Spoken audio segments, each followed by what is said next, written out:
Welcome everybody to this video series of beer brewing. I will be kicking off this series with brewing a Rauchbier, a smoke beer, and it will not be exactly to the styles of BGCP, Bamberg Rauchbier, for two main reasons. It will be brewed with smoked malt from the local malt brewery in the island of Gotland in Sweden.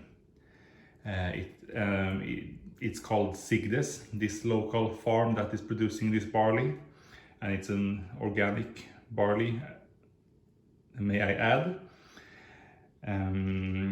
So why is it from Gotland? They have a long history of brewing the local beverage in Gotland called Gotlands dricka. And that is, among other beers in Gotland, they have a long history of doing different malt beverages because of their involvement and influences during the Hansa period some 100 years ago, but that deserves its own episode, so let's not go too deep into that. From what I have understood, I have never used malt from Gotland before, but I have heard that it has a stronger taste than the German smoke malt.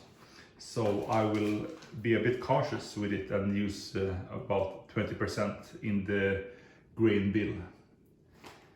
And the second reason for this beer not being exactly in the style with the guidelines is that the recipe calls for lager yeast. This is a lager beer with smoked malt, but I will be doing it with the German ale yeast.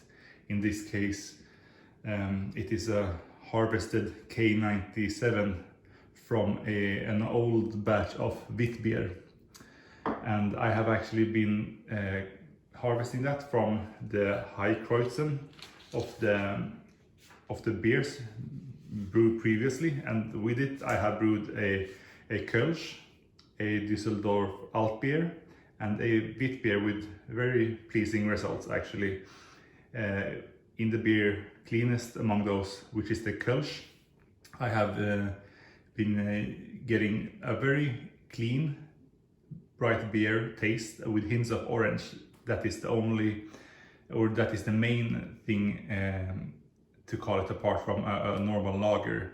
So, and the main reason for doing that is because I don't have a fridge. So in my cellar I can keep a steady temperature of about 15 or 16 degrees Celsius, and that is just a bit too high for a lager yeast. So the grain bill of this Rauch beer will be 52.5% of Pilsner malt. It's a lager after all. It's a bit misrepresenting on the top here, but you can imagine that the bottom part of this bowl contains mostly Pilsner malt. The second biggest ingredient, is this, the Gotlandic, or how should I say it, Rauch malt, and it actually smells very clean. How should I say it? It's not overwhelming, and it's not that sort of smokiness that puts you off. It's a mild smokiness. So I'm wondering how true those rumors on the internet were that this was a very strongly tasting malt. And the third biggest ingredient is the Munich 2 malt of 11.5%. Thereafter we have the chocolate malt of 4.9% and the Carafa II of 3.3%. And with these two darker malts adding up to only 8.2%, I still expect a very dark beer. I have brewed a Schwarzbier with only 7% of these in combination, and that beer was dark as the night. And then we have a small amount of 4.9% of wheat malt, just actually for head retention. I have made a habit out of having that small amount of wheat malt in many beers. And finally, a small part of 3.3% of Melanoidon malt, which is also a bit, I want to actually test to see the impact of that malt in this beer. And here was my new setup for crushing malt. Unfortunately, it didn't work out as I expected. It was a new power drill that I thought would shorten my brew day a bit, but the result it gave me was really inconsistent. So the power generated was either it gave too little power or too much, so the malt was not crushed evenly, and that will show later. The recipe is as follows. I will mash in at 65 degrees for 40 minutes. Do a dextrine mash at 73 degrees Celsius at 20 minutes, and then a mash out of 10 minutes at 78 degrees.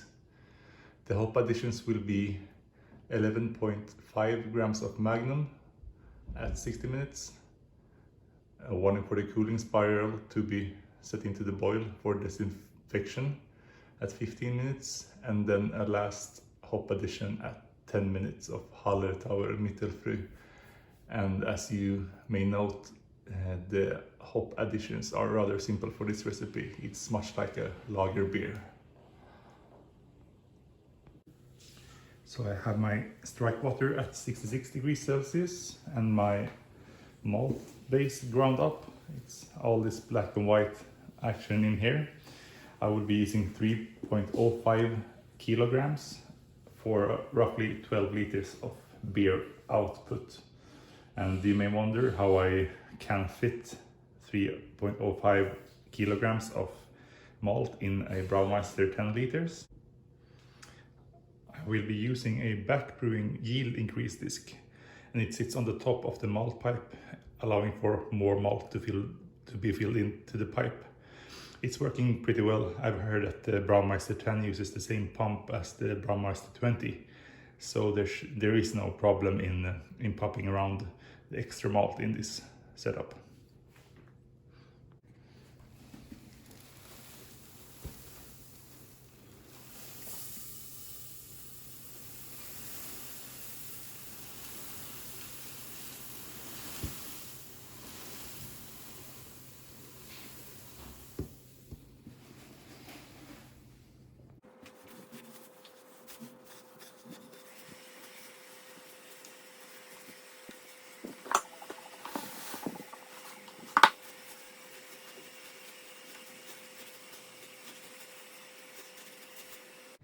So the malt has been added and thoroughly mixed with the water, so there should be no lumps. And time to add the filter disc. Also a filter disc from back brewing, and it's actually CNC'd out, so there will be no fraying of the edges as there is with the original filter disc supplied by Braumeister. I'll add it and then put the yield increase disc on top of it. Add just a disc. Screw it down.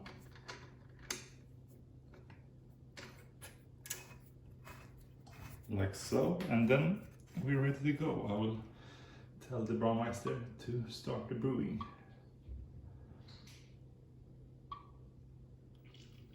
So it will start by pumping up the water through the disc.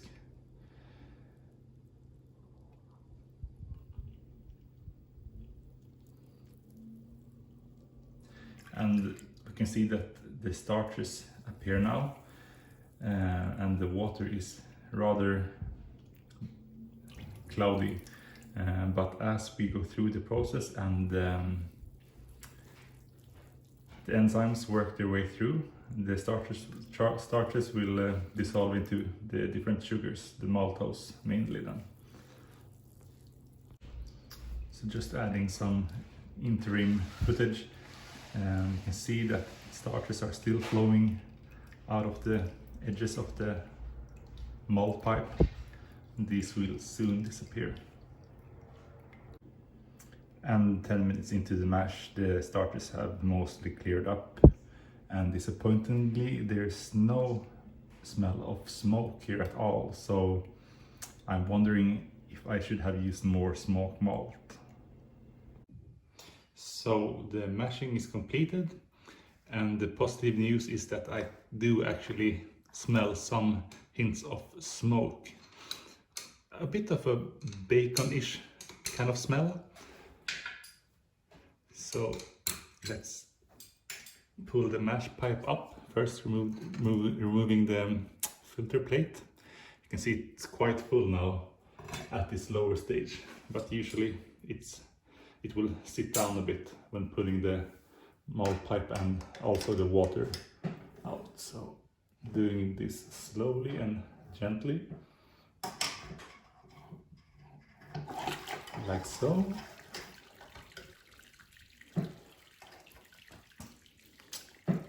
And I usually also fill in this hole so I will get least amount of channeling possible, like so.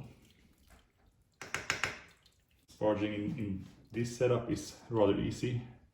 You will just pour gently.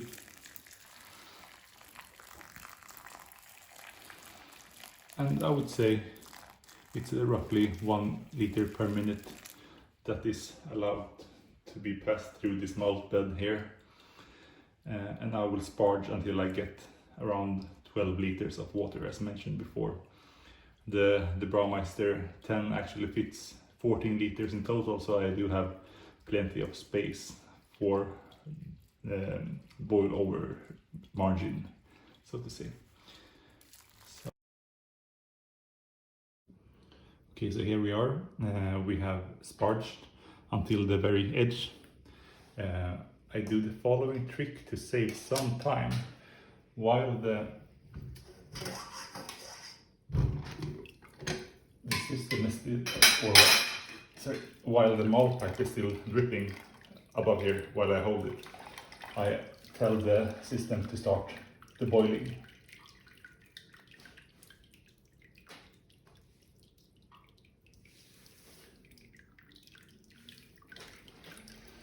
It will still do some pumping around of the wort until it reaches, I think it is about 88 degrees. After now a while, I think the most of the wort has dripped out of the malt pipe, but I do have a big bowl here to the right where I will place it, and then I can collect the remainder of the wort after a while. Like so. I will now just gently let it reach a boil. The wort has now reached 80 degrees Celsius. I do smell some nice pleasant smoky flavor from it, and I will put in the wort that I have collected in this bowl. This is a pretty time-saving maneuver. This will of course draw down the boiling temperature a bit, or the wort temperature a bit. While I wait for the boil, it's time to weigh out the hops, starting with the Magnum hops. And this is going in the 60 minutes as mentioned before. Previously I actually used the Hallertau M, the low alpha hops, for also bittering hops. But what I found is that the only thing you do is that you add lots of hops unnecessarily. In this way you do get the bitterness that you need, but you don't get an unnecessary material in your wort.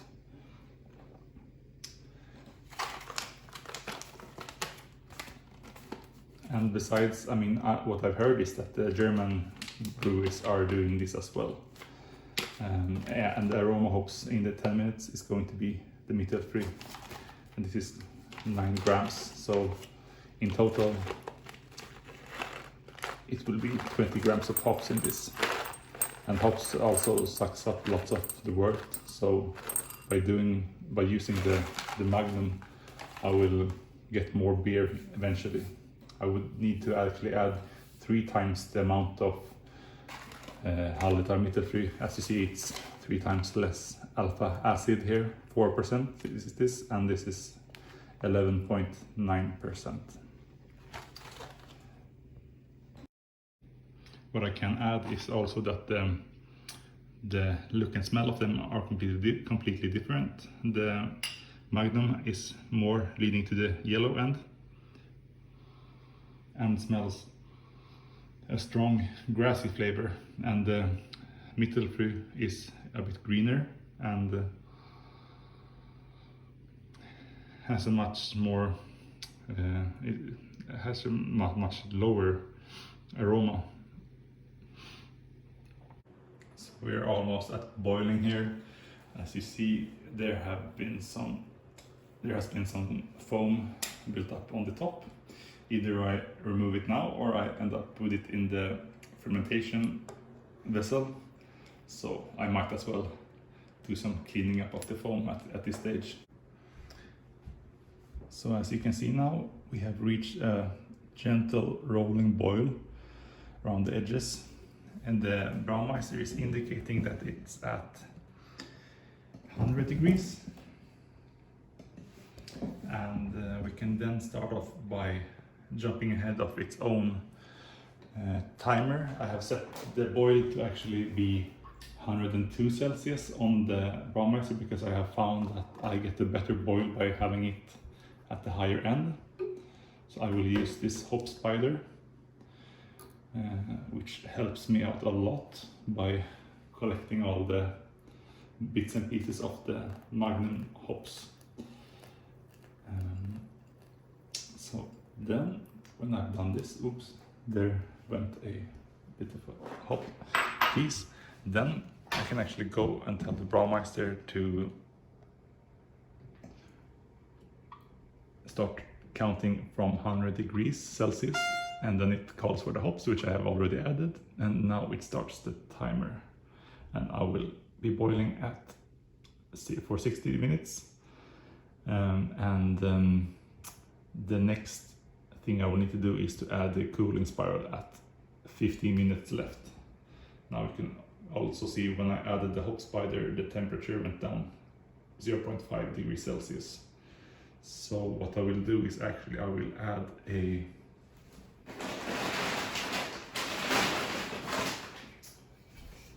hat to this one.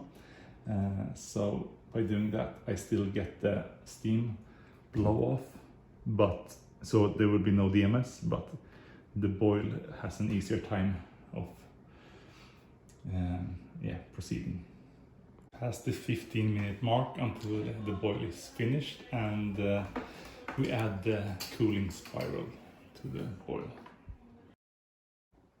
And adding the final hops, the Hallertau M at the 10-minute mark left of the boil. So the boil has finished, and it's time to remove the jacket before cooling it down. Like so. Okay, so starting to cool down. The temperature will drop quite a lot in the beginning.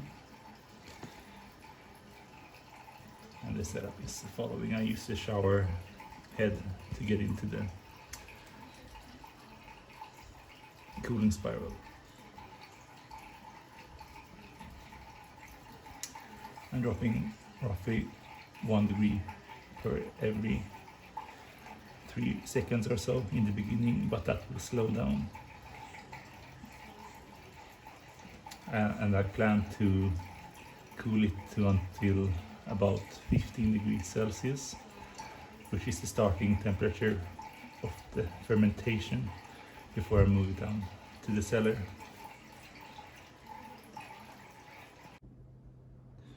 Okay, so now that the wort has cooled down, I will fill it in my fermentation bucket. First I will take an OG sample, and as you can see, the wort is really dark here.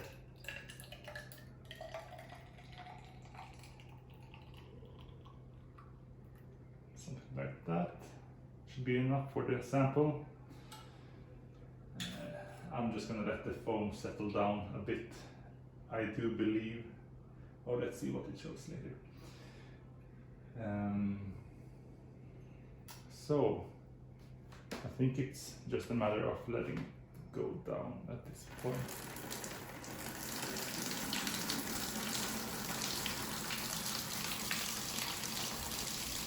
There will be quite a lot of aeration here, so there's no need of shaking the bucket after doing this. And I will just pour a bit in the old yeast jar. Like that. Pour that in. A bit more.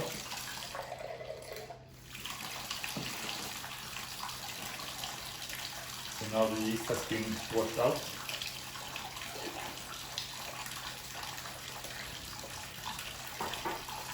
And I will continue to do the aeration.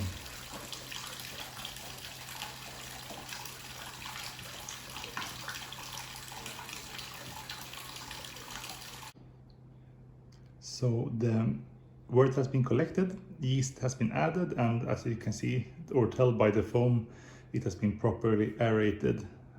And I was able to get about 12 liters of wort in the end. One disappointing fact was actually the OG results. I think it's due to the fact that I tried to use the new drill setup with the crushing of the grains. So my OG ended up being just about 1.041, and I expected a 1.050.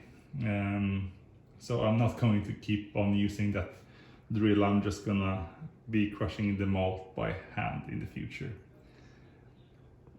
Okay, so now I'm in the cellar and I've set the fermentation bucket up with a blow-off tube because I know that this yeast is pretty violent in the beginning. I think I will film this also after the third day of fermentation when the yeast should be as most active. It's 3 days since I pitched the yeast into the wort, so I should expect that the yeast activity is at its highest right now. Therefore we should have a high Kreuzen, which I can then scoop up with this spoon into this disinfected and star sand bottle. So it's cleaned and filled with star sand, water, and I have this pot which I have boiled some water in, which should be also good to have as a water cap over the yeast that I am to crop into this jar. The only thing that remains is to also sanitize this spoon, and just by putting it under the gas here, that should be enough. So next step is that I will then crop the yeast from the tank. So now I'm in the cellar, and we can see that the activity is quite violent. The high Kreuzen has even managed to get into the blow-off tube, which is an interesting thing, as I was here and checked about 3 hours ago, and then the activity hadn't actually reached the blowout tube yet. So here I have my jar and my spoon, which are both sanitized and clean. So now I will just briefly open the lid here to start the cropping process.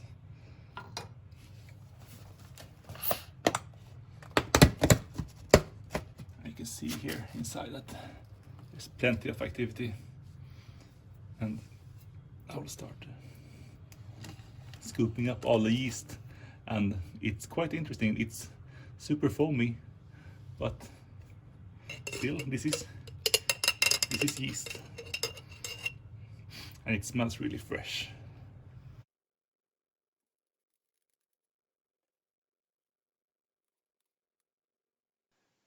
So I continued collecting the remainder of the yeast, and when I was done with doing that, I put the lid back on, and I plan to have this fermentation vessel ferment for about 2 weeks.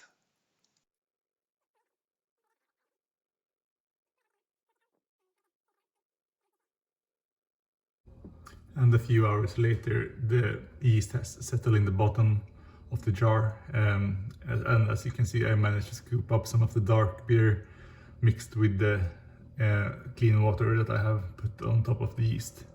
But this is more than enough to be used for another 12-liter batch in the future. So yeah, a cheap way of getting your yeast to be being reused.